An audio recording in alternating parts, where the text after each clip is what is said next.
Hello, hello, hello, and thank you all for joining me for another this special segment of Outside the Box called Let's Talk About Relationships.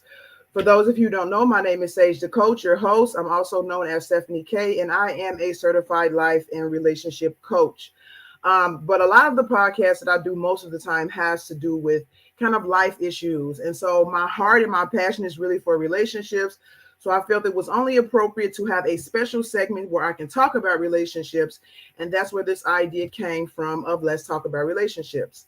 And so today, okay, so for those of you who don't know, I have to look at my list and make sure I'm hitting all my checkpoints. But for those of you who don't know, my live show usually airs on Saturdays at 12 p.m. I do have another show tomorrow, a replay of a past Let's Talk About Relationship show tomorrow at 7 p.m. So you guys make sure you tune in for that. And be sure that you like, share, and invite people to my page if you feel that you want to support what I'm doing or share my powerful and insightful messages, because my aim is to help people think outside of the box so that we understand that God is bigger than our boxes. Because when we don't see outside of our boxes, we can miss God a lot. We can miss our blessings. We can miss even knowing more about ourselves and improving our relationships. And so for today, the topic that I'm discussing about relationships has to do with, it's a group of wives. So let me say that first, but it has to do with things that we wish we knew about marriage before we actually got married. And so I maybe will try to do this conversation with a group of guys. I had a Let's Talk About Relationships segment last month where me and a group of husbands talked about lessons that they learned from marriage. And then I also had another show where I talked with a group of wives about lessons that they learned from marriage. And so for this one, it's just going to be me and the ladies talking about things that we wish we would have been told about marriage before we got married. And so I think this show will be very, very critical for not only married women to have a wider perspective of their relationship and their marriage, because when you're in it, especially when it's hard and things like that, it's very easy for your mind to just focus only on the problems in the relationship. But it's also good for single women so that they can get an idea of what marriage is all about. And hopefully we can answer any questions that you ladies have about your marriage, whether you're in one or you want to be married in the future. So to discuss this topic, I have two special guests with me today, and I'll bring these ladies out now. We have Nija Drakes. I said it right. And we have Tina Crawford. So you ladies, if you want to take a few minutes to introduce yourselves, what you do and things like that. And can you add in there how long you have been married? Because I always feel that it's good for people to know where they're getting their advice from, so to speak. Because if somebody's been married for 6 months, then their marriage advice is not going to be the same as somebody who kind of have a little bit more experience. So introduce yourselves to the viewers, let them know who you are and how long you've been married. Sure. I'm Nija Drakes.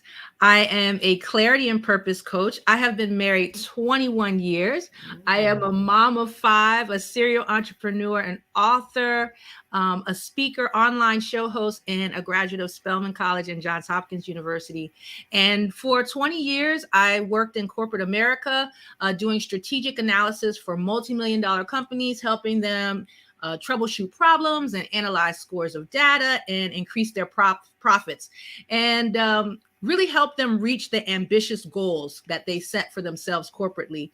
And after 20 years of making a lot of rich men richer, I decided I wanted to shift gears and focus on helping women become more rich spiritually, physically, mentally, and emotionally, and for them to be able to walk in and become their most purposeful self.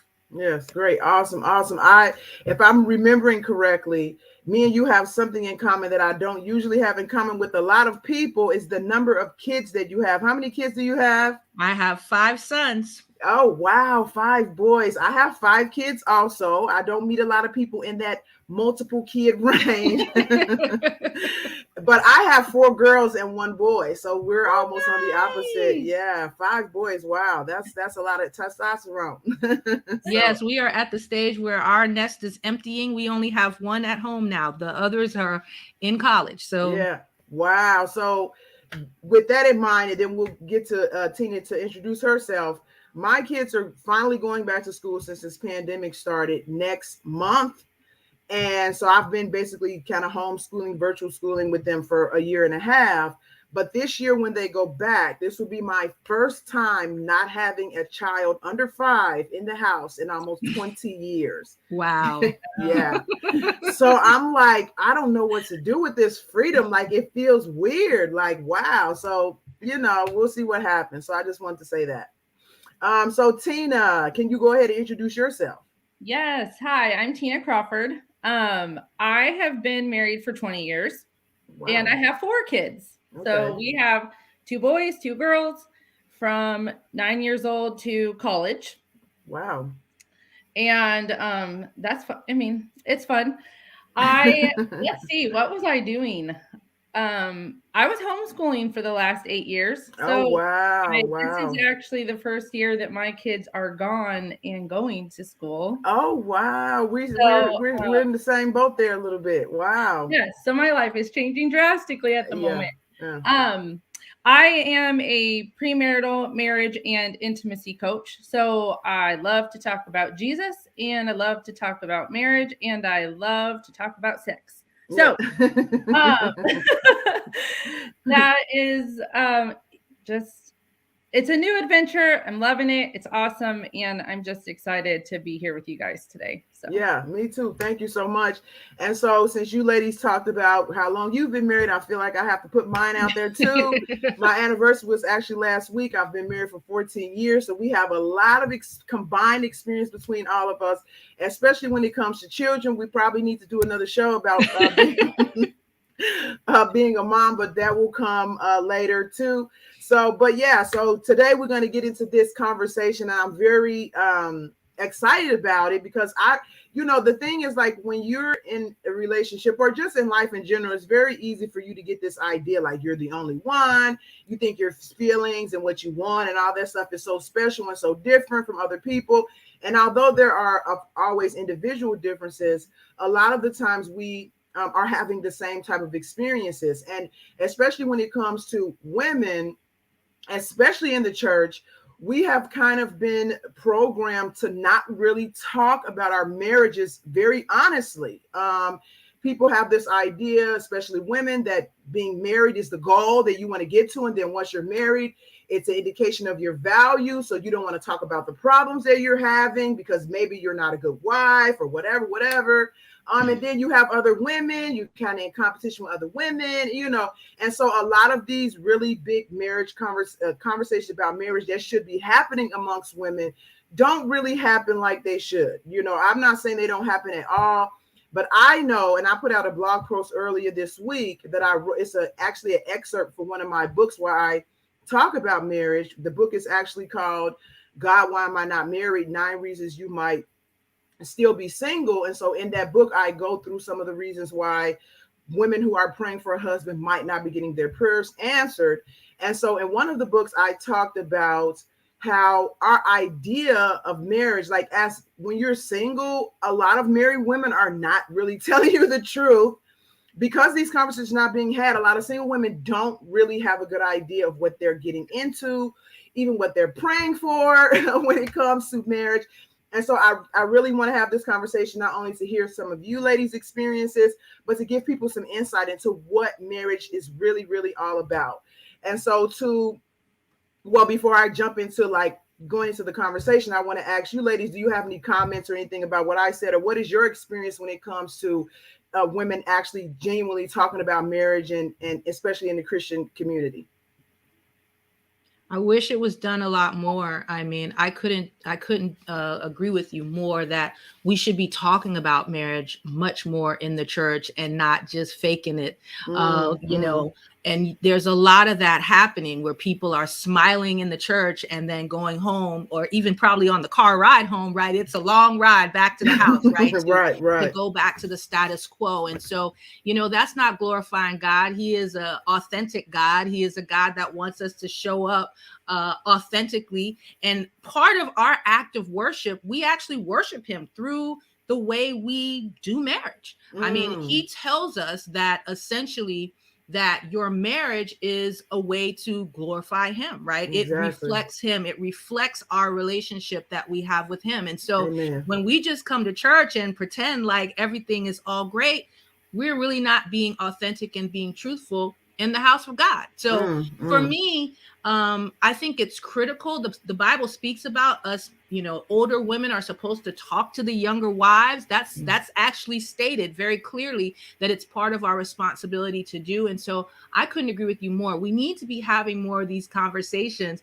I love that Tina's going to talk about sex, because if you want to talk about that stuff, don't do it before you get married. That's about what you hear. So Right. I'm happy that you are facilitating this conversation today, because it's really necessary. Yeah, thank you so much. And again, I appreciate, and I want to say this really quickly, because yes, you should, like, it's one thing to not talk about marriage, and there's another thing to talk to everybody about your marriage. Like there is some validity in trying to protect your marriage, like you should, and you should not be talking to everybody about your marriage. You really have to go to those people, like you said, Nija, that the older people in the church, the women who have a reputation or have a track record with marriage, that you kind of rely on their advice. So don't take this to mean go talk to everybody about your marriage, or don't say to your husband, see, I told you we need to go be talking to people about our marriage. No, you don't always need to just talk. You got to find the right people, find the right church, find the right community, and things like that. So yeah, that's what I want to say about that. So what do you think about that, Tina? What is your experience? And I'm actually happy that it's not just a panel of Black women here. I like that you are a white lady in the conversation, because the more perspective and experience you get, the better. It Right. always widens your perspective. So I'm really interested to hear what your take is on the way Christian community talks about marriage from your perspective, is what I want to say. Well, so I was really going to really just speak into what you were saying for a second before about not talking to everybody about our marriage, right? But talking about our marriage and bashing our marriage are two totally different things, right? Exactly. Yeah. So, I think it's really important for the healthy marriages to be talking about that and how they're getting to that, and sharing that, especially with younger couples, like Nigel was saying.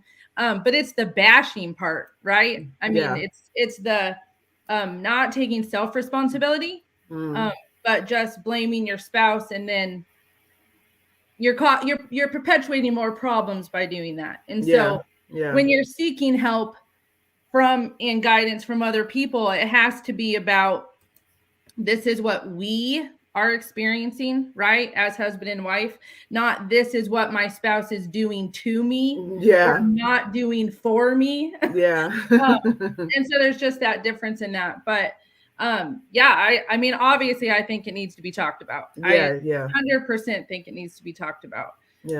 We can get into it more, but I was married when I was 18 and pregnant and in the church, and wow. Yeah, it needs to be talked about.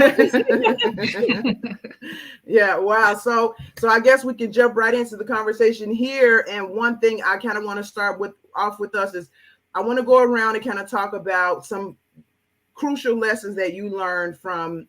Now, I don't say crucial lessons that you learned, but now that you've been married for 20 plus years, I'm the baby in the group when it comes to marriage years. What are some things that you wish you would have been told all this time later that would have helped you in the beginning? And so, Nija, you can go ahead and kind of go with the first thing that you learned, and then we'll kind of discuss that, and then we'll go back around with a second thing that we learned if we have time for that. Yeah. I've learned so many things exactly. in the 21 years. So it was hard for me to even narrow in on exactly what I wanted to talk about. But I think the biggest thing that nobody told me was that marriage is really a classroom. I really think that, a marriage is designed to grow, right? But it can only grow if the two people are growing. So how do you go about being purposeful about growing in your marriage? No one told me that I needed to be purposeful about growing in my marriage, right? That I needed to get prepared to be schooled in marriage, right? Exactly. Because if any institution will teach you something, it is the institution of marriage. If you are not learning about yourself, about others, about the good parts of you and the great parts of you, each and every day, being connected to another person and being in relationship with another person, I gotta ask, are you really in marriage? Exactly. Exactly. Every day you are getting a grade, right? It's like needs improvement, unsatisfactory. Like seriously, it was I did not realize that I needed to use marriage as an opportunity to learn. And many times I think I looked at situations and kind of thought of it as, well, like he should do this. And if he just did this, and if he, you know, and it really was, as I grew into it, realized, okay, what was my contribution to this, right? Did I contribute to this? Am I positioning myself to build up the marriage or tear it down with my next steps based on what happened, right? And so it really was an opportunity for me to really learn some ugly truths about myself, to be honest. And in doing that, I realized that I needed to use those experiences in marriage to identify shortcomings that I had personally, and then purposefully go out to address them. Podcasts, therapists, books, all the things. I you know, since the beginning of our marriage, beyond premarital counseling, we have had mentors and pastors, and you know, we have gone on the marriage retreats. That's something we need to regularly and purposefully be doing. And when I talk to women and they want to live a more purposeful life and they're married, I say, well, what purposeful things are you doing in order to have a purposeful marriage? Because it's not just gonna happen. I think that's what I wish somebody had told me. Like, I just thought you just kind of get married, y'all love each other, it's beautiful, you have the Huxtables, or you know, Mary Tyler Moore, you have like some, you know, magical thing that you see on television. You got Jerry Maguire on there talking about you complete me. I'm thinking, oh, it's nothing like that. So I think for me, I think really just understanding that marriage is an opportunity for you to grow and learn about yourself and how to engage with others, I think was something that I wish someone had told me. Yeah, wow. I mean, that's a big one right there. And I like what you said at first. There is a lot. So anybody watching this, do not think by any stretch of the imagination that this is everything. This is a conversation that can be had over and over and over again for probably the next 50 years, and you still don't necessarily cover everything, because we are complicated beings. You know, we were created by a magnificent God. He is not simple by any means. And so we are complicated beings. We don't really understand ourselves. So when you add another person into the picture, and then kids into the picture, and then jobs, I mean, there's a lot that goes into what produces a good or bad marriage. And so this is just the tip of the iceberg. But like you said, Naja, you have to be purposeful in not only growing yourself, but trying to pinpoint what those things are. Like, it's not just for you to kind of sit back and receive all the love and then give it out when you feel like it, and then that's you know, that's it. And so very, very true. So Tina, what do you think about what Naja is saying about her experience with what she learned or what she wished somebody told her? I mean, amen. That's kind of one of the exact things I was going to talk about, actually. A lot of my time spent in coaching wives when they're separate from their husbands is intentionality, right? And so you can do whatever you want to do and say whatever you want to say, but unless your intentions behind the actions or the words are, I want to edifying, Christ-like, right? Like with those purposes, you're not going to get very far. And it all goes back to that same learning and growing together. You know, it has to happen. And when it stops happening, you got a new roommate. Like, I just wrote a blog yesterday, actually. Basically, you got a roommate. Someone stole my husband and left me a roommate. And that's what happens when you lose your intentionality, whether it be your communication, your time together, right? I thought I was 18 when I got married, and I'm like, yes, we don't have to find time for each other anymore. We're going to live in the same house. We're going to see each other all the time. This is just going to be like so awesome. And then it's like, you have a new baby and you've got work. And I'm like, I saw you more like when we were intentionally going on dates and finding the time to see each other. And so being married doesn't necessarily mean you have more time together. Yeah. You might Yeah. Yes. see the other person, but you're not, that doesn't equate to quality time. And so being intentional in how you're seeing your spouse. I mean, I can't tell you, the majority of my women are, we don't spend time together. We're on our phone, we're on our computer, you know, he's playing video games, or I'm doing, you know, tucking the kids in bed, or whatever it is. And it's like, yes, yeah, like that's gonna happen unless you're making that time and being intentional to create time, which a lot of times is step one in my marriage coaching is, okay, tell me about your evening.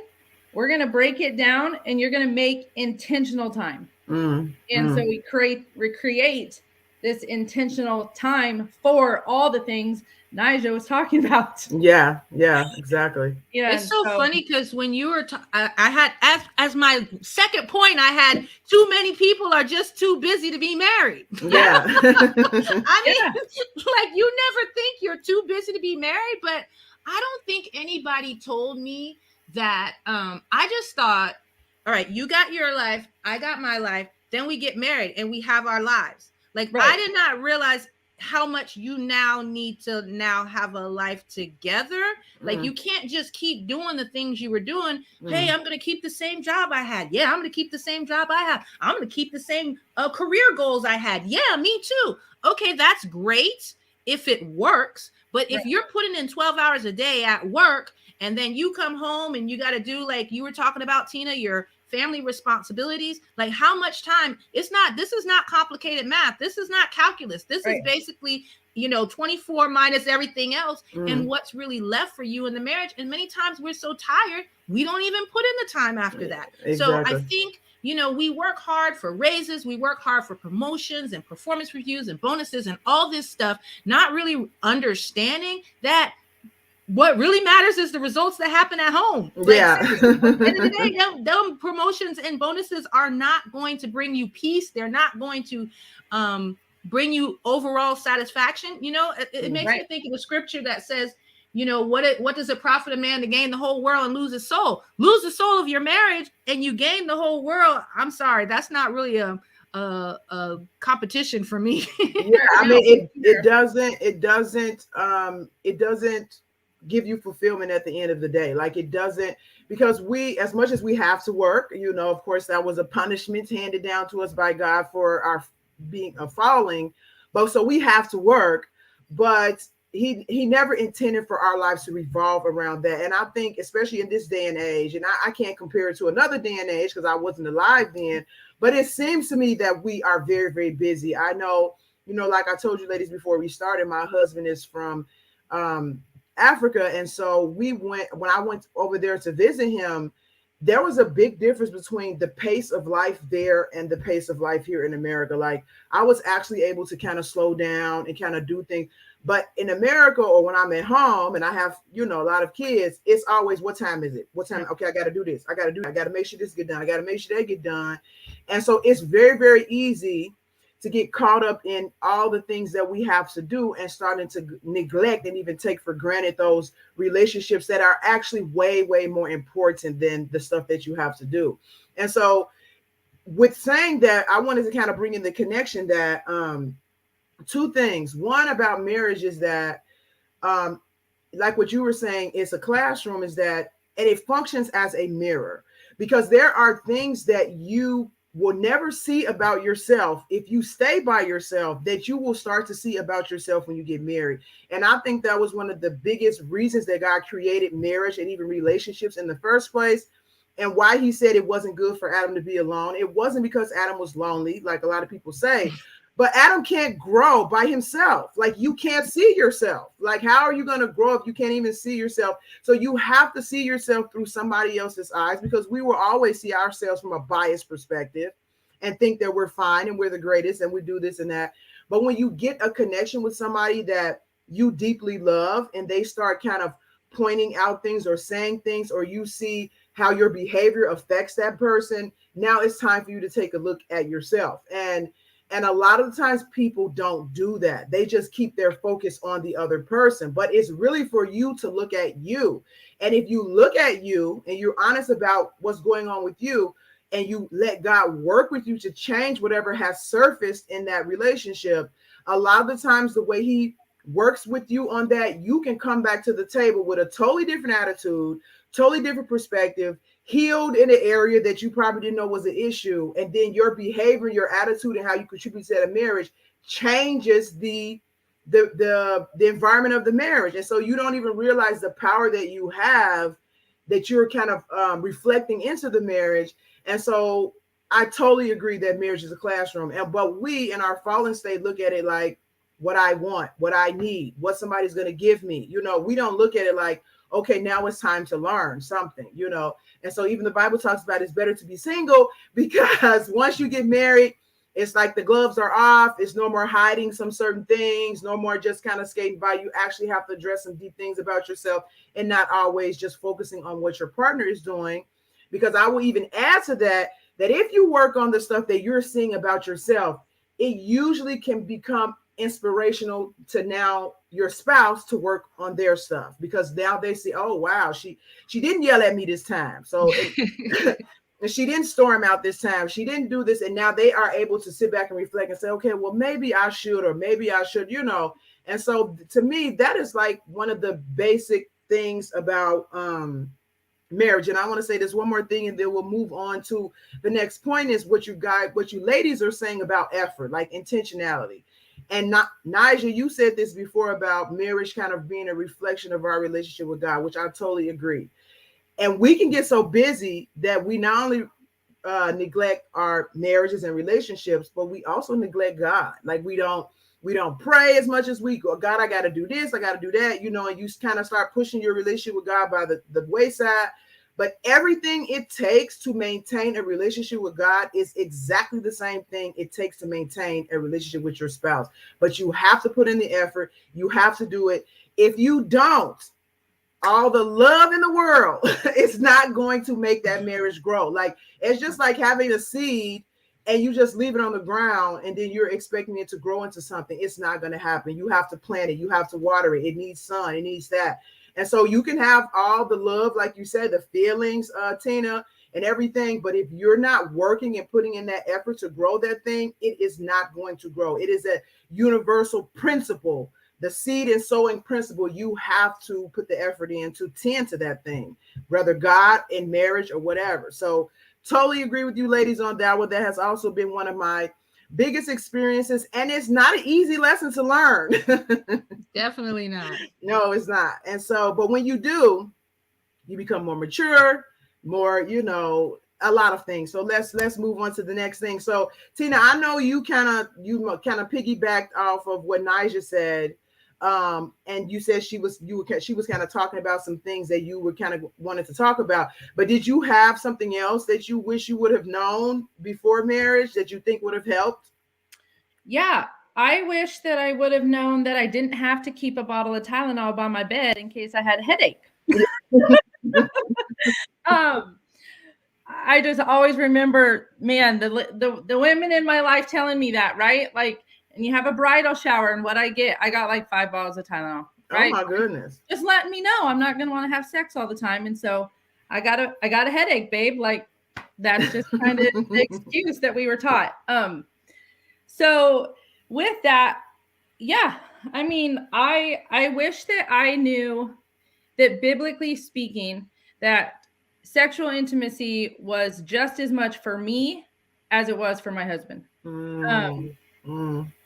Because I think the church doesn't do it on purpose. But I really believe that we're taught, without explicitly being said, that our husbands need sex and we don't.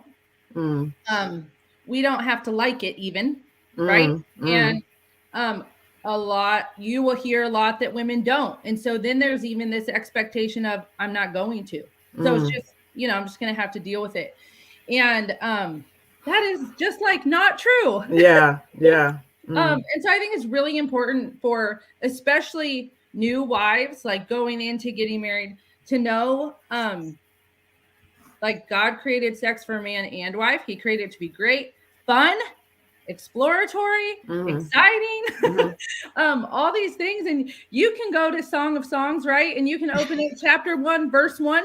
The woman is the pursuer. Yeah. Like, she is going after her man. And to me, that is like just such a huge thing, right? To show that she was seeking him out. And they're engaged in the beginning. So, but once they get married, you still see her being the one who's pursuing and the one who's longing to touch his body and to explore his body and all these things. And so we don't talk about that. We don't talk about, like, yeah, ladies, go have some fun. Like, enjoy your time with your husband. But the note that I wrote to talk about, because I was afraid I would forget, really was, I wish somebody had told me that sex was going to cause the most arguments in my marriage more than anything else. Wow. So, quantity, mostly speaking about quantity, and the hurt that it causes. I didn't realize even the damage that I was causing by kind of brushing him off, or nah, I don't really feel like it, or why do you want it all the time, right? Because we get into these places, and I didn't realize the damage I was doing to not only his ego as a husband, to his heart, making him feel undesired and unwanted, and that he was doing something wrong. And it took a long time for me to learn that it was my mindset in the way that I was viewing that time together as being for him. Well, I'm doing it for him. And so when I learned that it's just as much for me, the clouds of heaven opened. It just changes. I mean, it changes your marriage so much if you can have a healthy sexual, intimate part of your marriage. It just changes the way you talk to each other. It changes the time in between in the day, right? Like when you feel wanted and desired by someone, you want and desire them back. I mean, that's a regular emotion to have. And so you're touching and you're hugging and you're walking by with a smile instead of a scowl. And it just changes so much of how, you're interacting together, even outside of that bedroom space. So I wish someone would have said, Tina, don't listen to what you've heard all these years.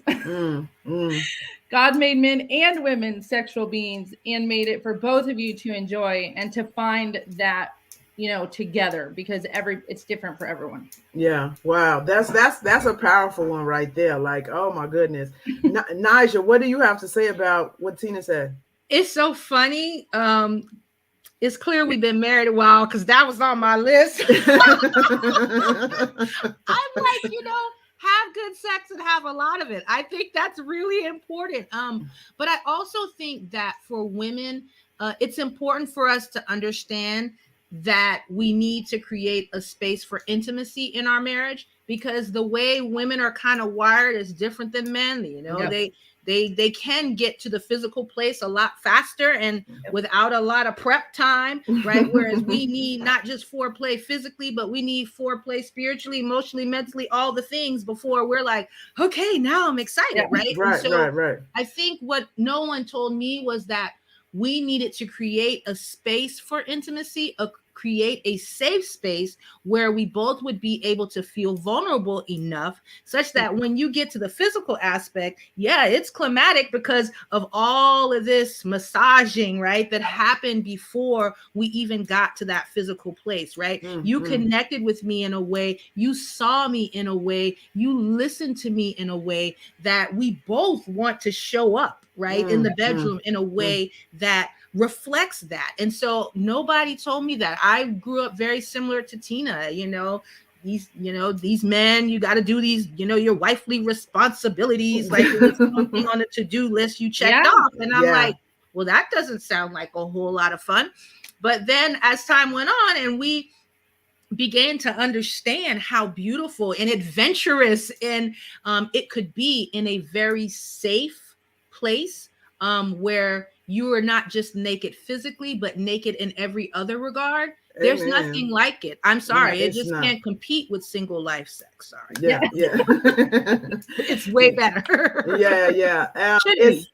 yeah, and it's funny that well, it's not funny, but one of the things where you said it's nothing like it. One of the things that to me has come close to it is when I'm engulfed in this God's spirit. Like that's the only thing to me that has come close to that.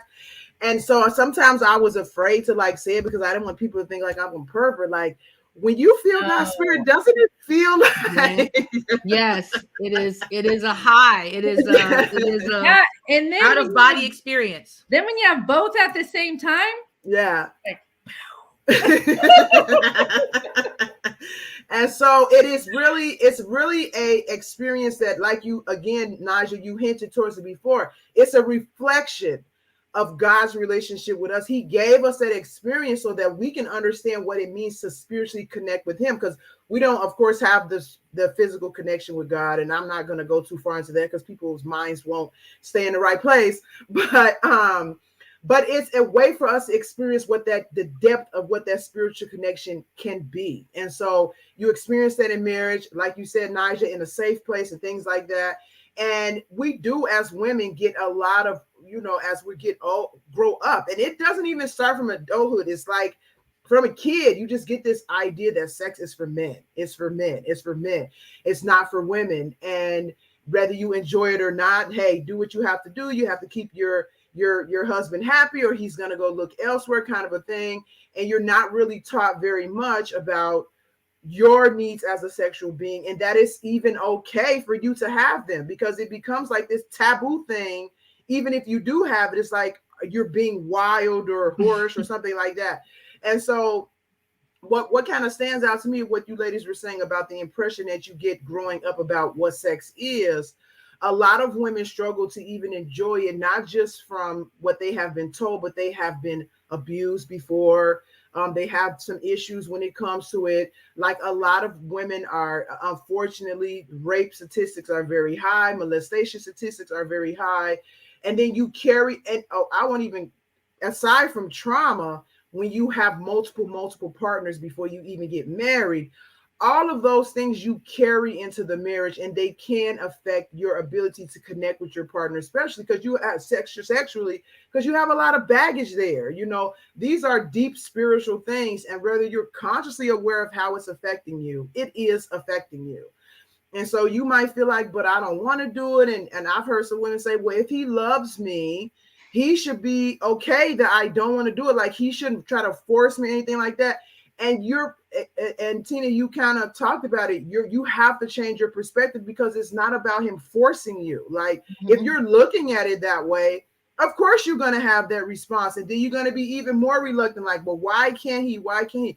You have to change your understanding of it. And usually that misunderstanding comes from your previous experiences and what you have been told about sex. And women really don't get that kind of education to understand themselves on that level. And it's really, really unfortunate. And I think damages marriages a lot. Probably it's one of the top 3 reasons, in my opinion. Yep. Yeah. And so it's really important, like you say, Tina, when you do have that connection and you do feel comfortable. I think both of you ladies talked about that vulnerability, the ability to be vulnerable. And I mean, because like you said, exploration and even adventure requires you to be comfortable and trusting of the person that you're in this very vulnerable situation with. And when you can get to that point with another person, it's like you ladies said, it's nothing like it, and that experience. And even for you to have a husband who might understand some of your barriers, and you guys talk about it and kind of figure out, okay, how can we work this? Even those things can be foreplay, because he's trying to understand you. You guys can have an open conversation, things like that. And it can really help to get to a place for you to understand that the beauty of God and his nature, by understanding that he created this for you to enjoy too. So I totally agree with that. I see a lot of single women who think, oh, once I get married, I'm going to be having sex all the time. It's gonna be easy. We're gonna be right there. And then after a year, you looking at him like, can you stop? Like, just go away, or So there's a lot of issues when it comes to that. And again, we could talk about that for probably 50 more episodes. So did you ladies have anything else you wanted to add to that? I was really just gonna touch really quick on the how many wives we talk to that it's dirty, right? Well, I can't do that, or they can't get past the past teachings, especially within the church, of sex is bad, and then all of a sudden you're married and you're supposed to be like sex goddess, and you don't know how to switch from sex is bad, don't do it, it's dirty, good girls don't do that, all of those things, over to this, and so then a lot of women aren't satisfied. I mean, there, I said it. We'll just be honest. Yeah, it's true. And then they don't want to do it. Yeah. Many wives who are like, well, it's not that good for me. But ladies, if you can understand, your husband will be so turned on if you say, this is what I like. Can you please learn this? Like, this is what, but there's so much fear in that, and being vulnerable in that, because we've grown up thinking it's wrong. We're not supposed to have those feelings or think those things. And so you're selling yourself short. And you're not just selling yourself short, you're selling your spouse short. Like, neither one of you are getting this experience you should be having if you're holding back and not enjoying, especially if you know what you need to enjoy and you're not sharing. You're not saying, saying it. Yeah. So step out. Be brave. Say it. I mean, you'll be so surprised. Yeah, I don't want to say, anyway, we're going to go along with it. Naja, did you have anything you wanted to add to what Tina just said? I think for me, as you were just talking, I just started thinking in general how this idea of focusing primarily on the husband and the physical relationship actually shows up in other areas of our lives. I think a lot of times as women, as wives, we come to the table thinking that a large part of our role is to be a wife and to satisfy our husbands, often at the neglect and at the sacrifice of ourselves. And as I coach women in both individual and group sessions, I am focused on, what does a purposeful life look like for you? Because if you're not living a purposeful life as a woman, you're not going to be able to come to the table and live a purposeful life as a wife. Because you've got to essentially get to a place where you are satisfied, where you are fulfilled, where you are pursuing the gifts that God has placed within you, that you are seeing yourself as treasure in earthen vessels, right? Before you can look at your marriage in that way. And I just started thinking about, the fruits of the Spirit. And we always think about the fruits of the Spirit as something that, I don't know, we just kind of talk about it in a vacuum. But if you don't have the fruits of the Spirit in your manifesting in you as an individual, they're not going to show up in your marriage. Most of us want a joyful, patient, peaceful, self-controlled marriage. But if you're not joyful and peaceful and patient and all self-controlled, it's not going to be able to show up in your marriage. And so I wish that someone had told me that I needed to spend time purposefully on doing the things that God called me as an individual to do, because there is work for me individually as a woman to do, in addition to the work that I do as a wife, as a mom, as an employee or an entrepreneur. And so I would say, I see that show up just not just in the bedroom, but in our lives in general, that we don't take the time to care for ourselves in a purposeful way so that we can then care for everybody else, right? Yeah. And that's a really good point, because a lot of these things they're not isolated. They are all connected, and they all become somewhat reflections of or feed off of each other. Tina went to grab her charger really quick, just so anybody watching knows, and Naja, she's be back in a minute. But a lot of these things are connected, and I think that's one of the things about marriage, that you learn how things about you are connected to the decisions that you make and how you treat people and things like that. And God kind of using the marriage to show you those things and put you in an environment where you can grow from them. And so anything that you are experiencing, I kind of mentioned a little bit before, when you're struggling with, intimacy, it's from something you were told. It's from an experience that you had. It's from a lot of the times how you feel and treat yourself. And so you have to deal with you, and and not always, again, it's the other partner. Well, maybe if he didn't want it, or maybe something's wrong with him because he wants it, you have to look at you and work on you. And when you do that, that is how you grow in a marriage. Because you said, Elijah, when we first started, that you have to grow individually. And then as you grow individually, the marriage actually grows automatically. It's not something that is like so difficult to do when you're making sure you have what you need first to even give to the relationship. You do still have to be intentional, don't get me wrong, because you're not going to feel like it all the time. But a lot of that process, like I said, is connected. It starts with you first, and it starts with you and your relationship with God, your damage, your issues, and things like that. And as you work through those, you start to see a change that gets reflected in your environment, including your husband, your kids, your house, and things like that. And one second. We have Stephanie watching here. She says, yes, I didn't find out my purpose until late in my marriage. I spent a lot of years jealous of my spouse and the things God was doing with him because I hadn't found and been living my purpose. Wow, that's really deep. I have been there somewhat because I was stuck in the house with kids. Yep. And I'm ambitious. Like I want to accomplish things. I have some people who would say, why can't you just be, because my husband, he makes good money, he takes care of everything. And it's like, well, why you can't just be happy in the house with kids? Because that's not me. Like I have a message, I have stuff I want to do.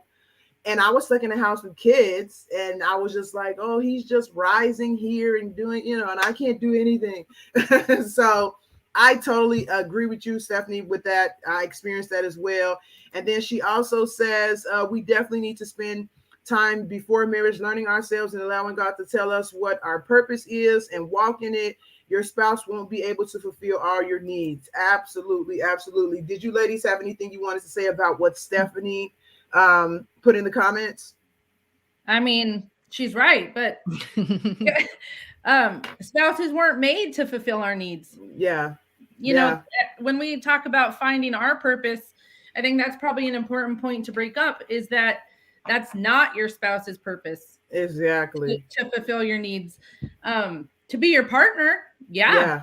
To grow together. Yeah. Support. Look, and sometimes they don't even do that. So that is true.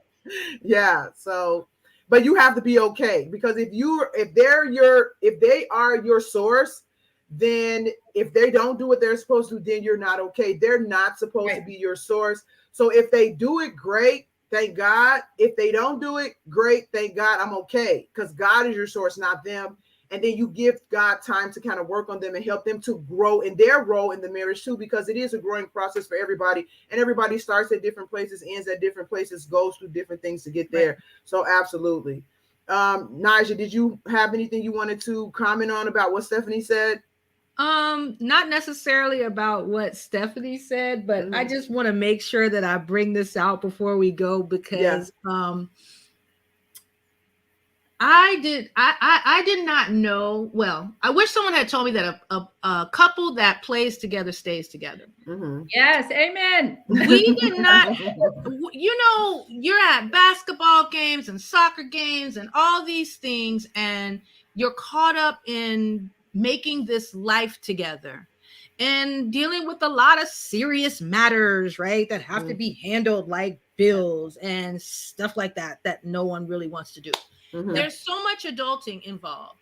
And I realized that in the periods where our relationship kind of had bumps in the road, a lot of times it coincided with times that we had not purposefully spend fun time together. Mm. I mean fun. I'm not Mhm. talking about even just the date, unless you're laughing and kiki and Right. I'm not talking about just going to the movies and watching. I'm talking about get on the go-kart, go to the skating rink and fall on your butt and laugh at each other. I mean, I'm talking about, and it doesn't even have to involve leaving the house. I'm talking about jumping on the bed, having a pillow fight.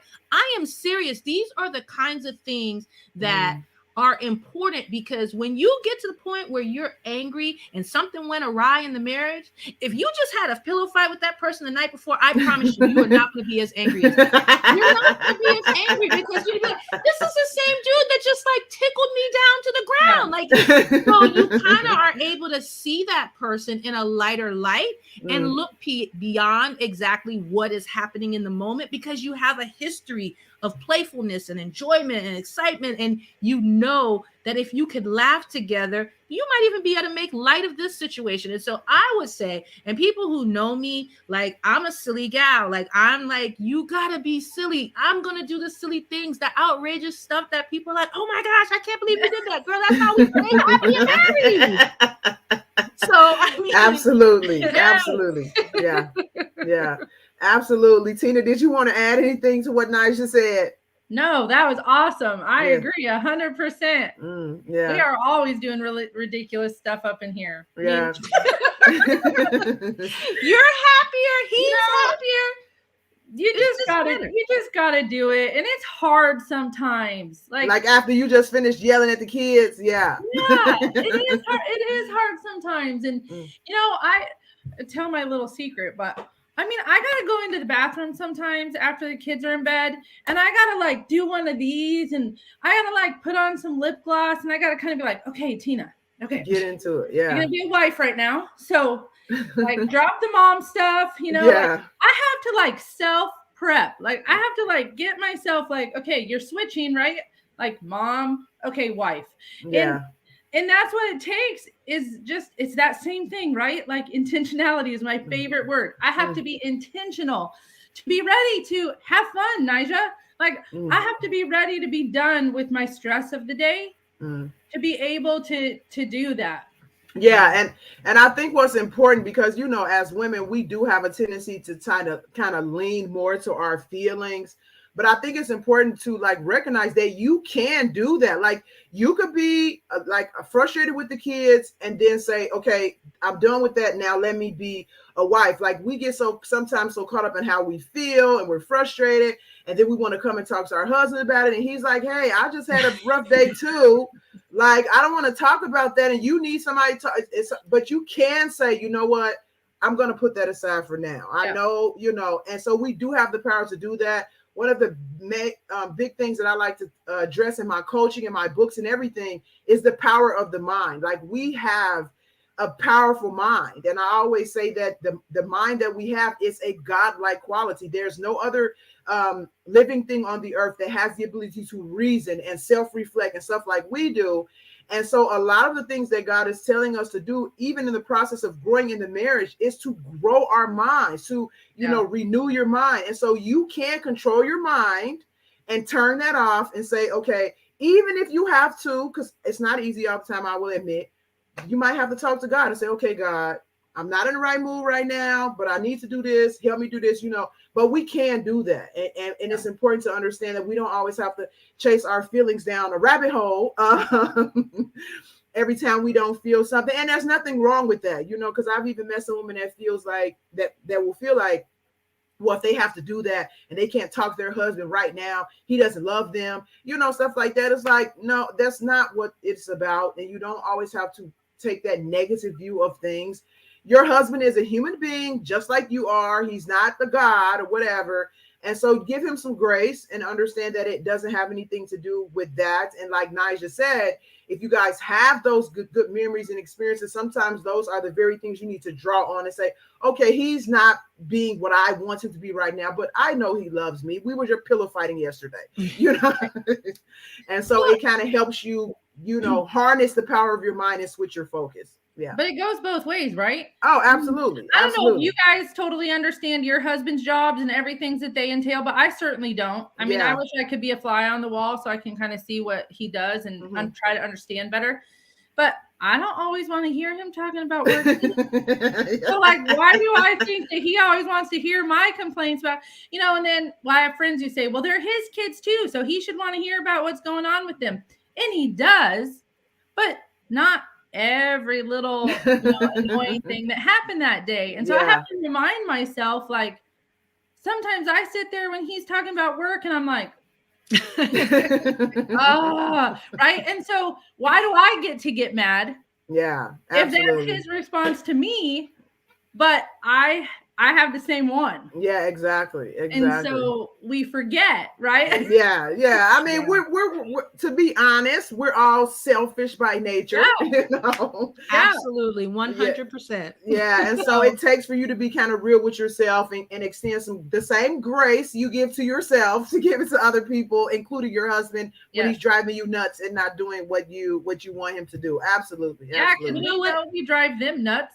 Yeah, exactly. I mean, at least I know I Absolutely. drive. Yeah. What you were saying though, Sage, made me think about we in the good times, I think it is the perfect time to set up sort of what the rules of engagement are going to be for your marriage. I think so often we don't have boundaries in marriage. Like we don't even know you're supposed to have boundaries in marriage. That we don't kind of talk about what is the standard for our marriage. How are we going to handle arguments? How are we going to handle disagreements?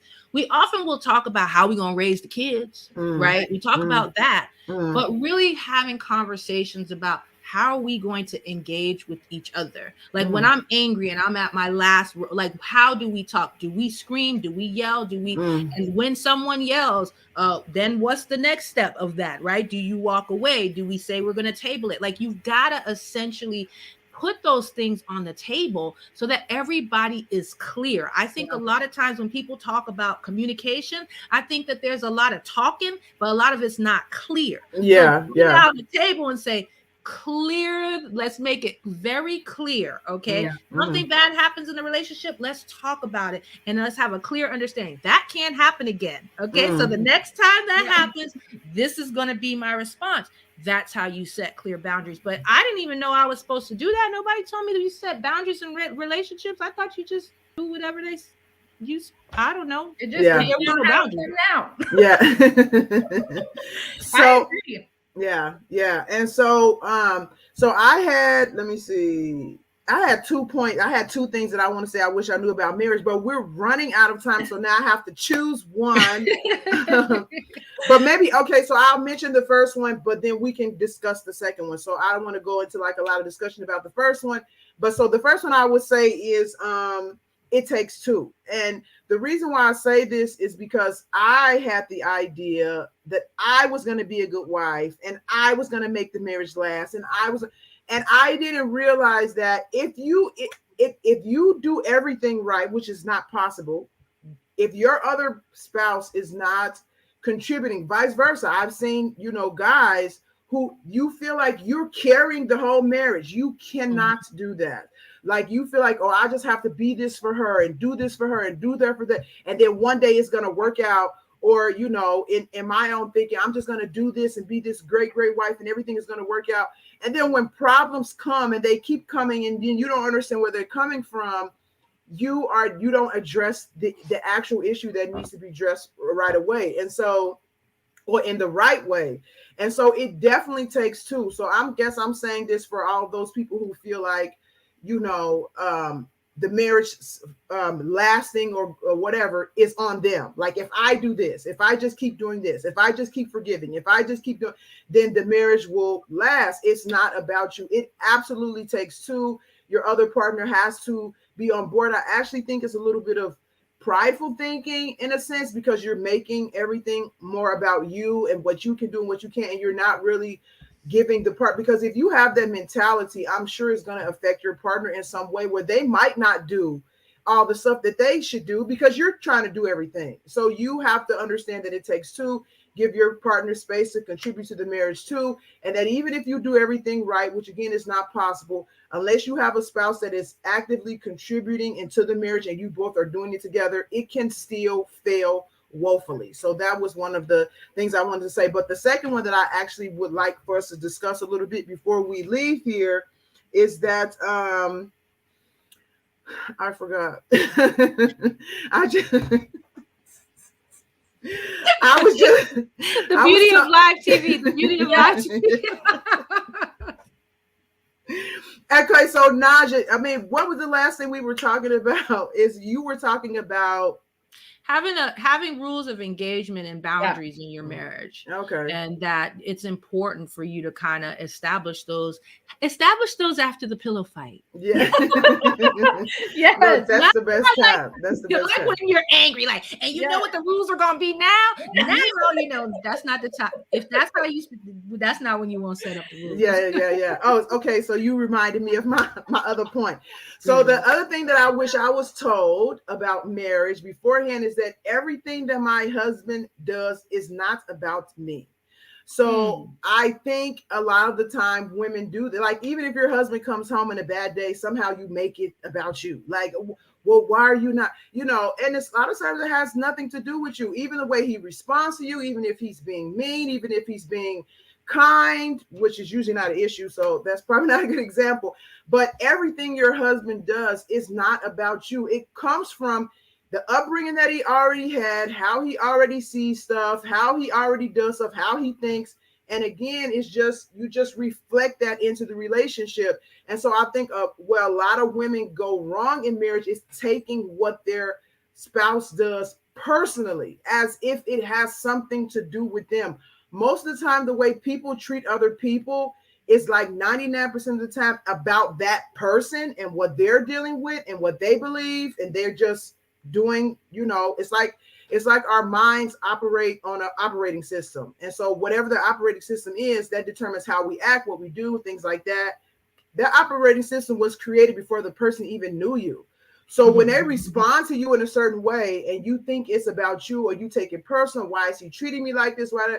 And so you kind of have to take yourself out of the equation and say, what is going on with him? This has nothing to do with me, in a sense, especially the way he's reacting. And so you have to try to understand what is going on with him, and not necessarily, because there have been times I even pray, say, okay, God, what is going on with my husband? Because I don't know. But if you keep thinking it's about you, even if God tries to tell you what the problem is, you're not going to hear it, because you are focused on it being you. And a lot of times it's not you, it's them. Just like the way that you act a lot of times in relationship, it's not about your husband. It's about you and what you think and how you feel and the expectation that you had that are not being met, and you're just reflecting them onto him. And so that has helped me a lot, because even in times where, and again, a lot of these things that we're talking about, I'm sure for both of you ladies, they have been hard lessons to learn. This has also been a hard lesson to learn for me, because I used to take the things that he did personally. I kind of thought they were about me. I am a little bit of a sensitive person. And so it's very easy, like if somebody's in a bad mood, I will be affected by that, especially if they're around me and I kind of want to help them, stuff like that. And for me to make it about me. So if he's in a bad mood, did I do something? Or did I do something? You know?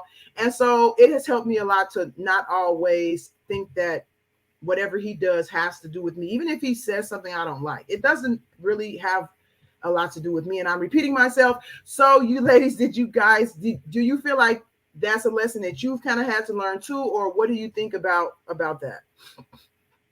I think you got to listen beyond your ears. You know, I think you got to have discernment and hear the heart of the person that you married. You know, At the end of the day, we know these men and they know us better than anybody in the entire world. We know their shortcomings. We know where the bodies are buried. We know all the things, right? And so you got to take all that into consideration when things are going down. It's like, okay, no, this is about some other stuff. This ain't got nothing to do with me. So I think, that is a lesson I definitely had to learn. I'm kind of like you. I can be quite sensitive and, be really big on reading the room, but sometimes I just got to be like, I don't think that this is not about me. So I agree with you. Yeah. Tina? I think just probably being honest about that the most. I'm like super sensitive. So I cry really easy. I yell really easy. I have to be really careful about that. And I think that it's really helped us in our marriage a lot for me to be able to say, like, even before I make the mistake, right? Like, even before I project on him, what doesn't need to be on him. Mm. To say like, I'm like kind of in a thing right now, and Mm. I am having these feelings, and you might get some of them, and just know it's not about you, right? Yeah. Like, Yeah. if you can be self-aware ahead of time, and be honest about it, like that's the hardest part. It took me years to be able to say, like, this is my problem right now. Mm. You're the only person that I can kind of like give it to, and I know you're gonna still be here and still love me through it. So Mm. I need to be able to tell you right now Mm. that Mm. it's not you. Mm. This is definitely me, but I need somewhere to put it for a minute. Right. Yeah. So Yeah. even asking permission, can you be my place? I'm going to put all these feelings right now that I don't know what to do with them. Mm. And just Mm. know that, it's my thing. It's my issue. Yeah. Yeah. Journal it out. Try to, Yeah. Yeah. sometimes the best thing to do before you respond is just what's really going on here, Yeah, Lord. Get that exactly. thing out on paper. Try to work it out before you try to work it out with him. Yeah. Exactly. Because like you ladies are saying, it's not only that everything he does is not about you, but everything you do is not about him. And it's very easy for us to reflect stuff onto other people. Like you say, we need someone to put it. And that's where a lot of blame comes in. I mean, look at Adam and Eve. When God came and was like, hey, what are you doing? He's like, it's her. Exactly. So we really like to kind of put stuff on other people and have a physical place to like take the blame and emotions and things like that. But when you take a step back and understand not to take it personally, especially if it's coming from your spouse, and to deal with yourself and not reflecting on your spouse, it gives you a much clearer mind. Again, we go back to outside the box. It gives you a wider perspective and a clearer mind to kind of deal with the actual problem from, instead of just kind of regurgitating all of this stuff that's going on in you without actually dealing with the problem. So absolutely. And learning that lesson was humbling, experience. And that's what God does. And so, that's what marriage is about. It's about owning yourself, seeing who you are outside of your own eyes, and admitting those things so that God can help you grow from them. It's not a condemnation thing. It's not for you to be perfect. It's not for your spouse to be perfect, but it's for you guys to learn together and grow together and stay together. Yes. If you do it the way you're supposed to do it. So we're going to wrap up here very soon. I know we're running past the time, but if you ladies have anything you want to let the viewers know about what you're doing, I'm going to put your websites up here at the bottom of the screen in a minute. So just let people know where they can find you, what you do, if you have any programs, any books or anything like that. Who wants to go first? Okay. I can go first. I'll be fast. Okay. I do have a website. It sounds like Sage is going to put it up. It's sweethoneysacrifice.com. And then that is where my blog is. And mainly I just love to invite any ladies, if you're single, if you're married, if whatever stage you're in. I do have a Facebook group for women. It is called Sweet Honey and Sacrifice, and we talk all things marriage, all things intimacy, all things Jesus. And so it's just a great place of community for wives to be able to come and converse and ask questions. And there is a no husband bashing rule. So that helps. So just come and check it out. Again, I do premarital, marriage, and intimacy coaching. So that kind of encompasses everything. It's all done from a biblical perspective. And I do work with wives alone as well as couples. If the husbands are not willing yet, our hope is that they're going to see you change and want to come join the change. So yeah, just come check it out. Come say hi. And my private messages are always open. Yeah, and so I just put the link to your website and your Facebook group in the comments. So anybody who's interested in checking out Tina, we kind of have some plans to do some stuff a little bit later, so you guys can keep an eye out for that. But that is Tina and Nija. Did you want to let everybody know what you're doing? And I will also put your website in the bottom of the screen and in the comments as well while you're talking. Awesome. Well, my company is Spark Her Blaze, where I serve as a clarity and purpose coach. I help women bridge the gap between where they are and where they want to be so that they can live more purposefully. And so essentially what I do is help women become their most purposeful selves.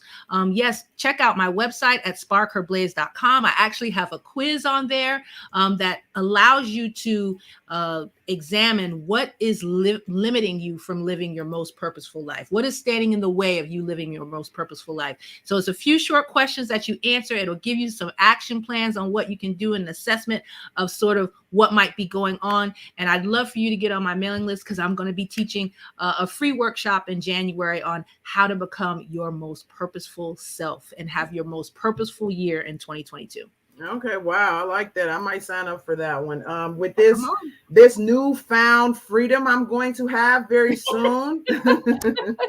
I have a lot of stuff in my mind, and I probably need to sort through it and narrow it down and actually chart out a plan with what to do with my time. It seems kind of overwhelming right now, like, oh my goodness, I'm gonna have free time. But I know I will use it wisely, so a little direction will go a long way. So thank you, ladies, again. I think this was an excellent conversation. I know God is going to use it to bless some women. If you ladies, anybody watching, even men, you want to reach out and find out more about me or Nija or Tina, you can visit the links that are in the comments. And hopefully we do something later, later together, ladies, because this was really, really good. Absolutely. Like we could talk much longer. And Definitely. Thank you so much for having me. Yes. No problem. Likewise. Thank you. Yeah. So thank you, ladies, so much. Thank you guys for watching. Please be sure to share this podcast with anybody you think might be interested, things like that. And you guys have a great weekend. Bye. Bye-bye. Bye.